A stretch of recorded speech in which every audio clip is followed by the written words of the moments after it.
Hi everyone, for those of you who don't know, my name is Sage Mace. And I'm Rachel Clyde. And I would just like to first off thank all of you guys for coming out to support Free Beauty.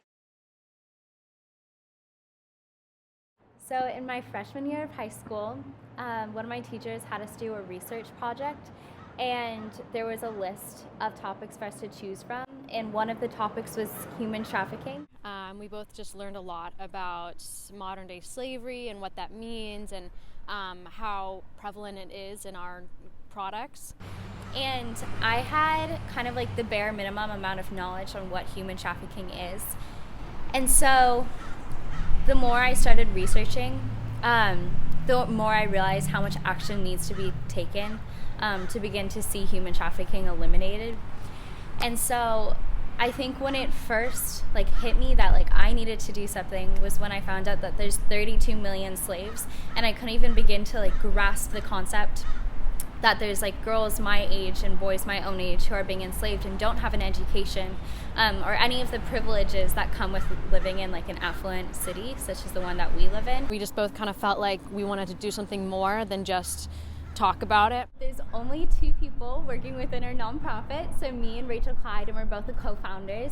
And it was great because there was such an outpouring of support from within the community. And so of course it's operated by us, so we're responsible for social media and putting together the fundraisers, looking for sponsorships, organizing permits, and everything that really goes into putting on a fundraiser. It's just us really. Our moms help a lot in motivating us and keeping us organized, and just with some of the logistics and stuff. But I mean, it's really Sage and I doing a lot of the hard work. But when it came to having our actual first fundraiser, which was a 5K at Mankey Park, it was amazing because when we reached out to friends and family members, everyone volunteered to help with the race. And so we were able to set up about 5 different teams of volunteers, and so some of the groups would be course monitors and others were working on preparing the food, and so it was great. So we received a lot of support. So right now, this year, we're focusing on doing educational presentations at our local middle schools, because as well as doing fundraisers, you should also be raising awareness of the topic and encouraging people to look for ways that they can get involved. And the things that make us feel beautiful or look beautiful are the source of others' suffering. And so we decided to begin Free Beauty, our own nonprofit organization dedicated towards combating child slavery in the cosmetics industry.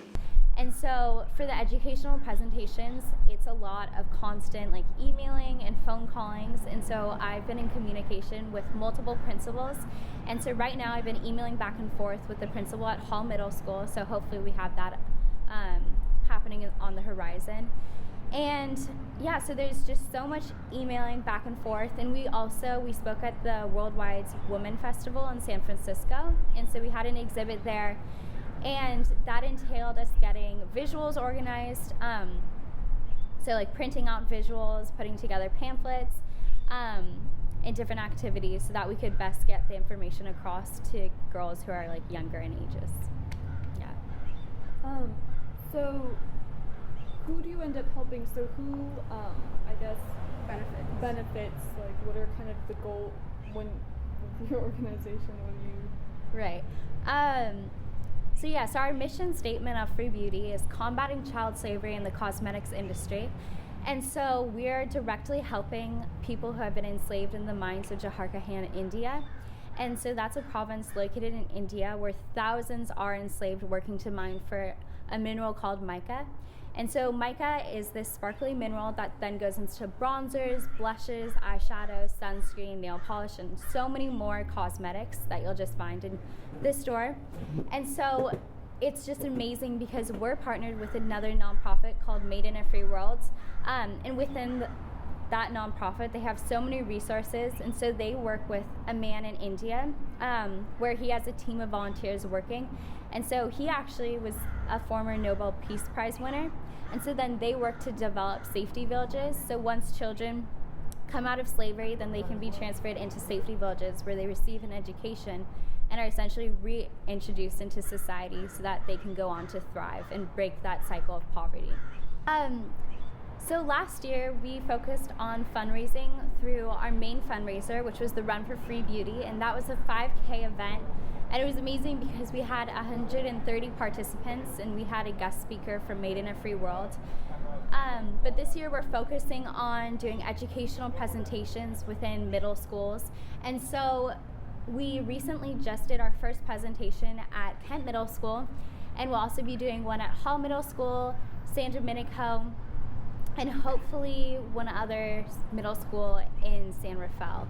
And also it's great because through our website we've received so many donations, which have been wonderful. So from our last fundraiser we raised over $6,000, and then this year I'll be working on preparing for our second fundraiser, which will be a yoga fundraiser.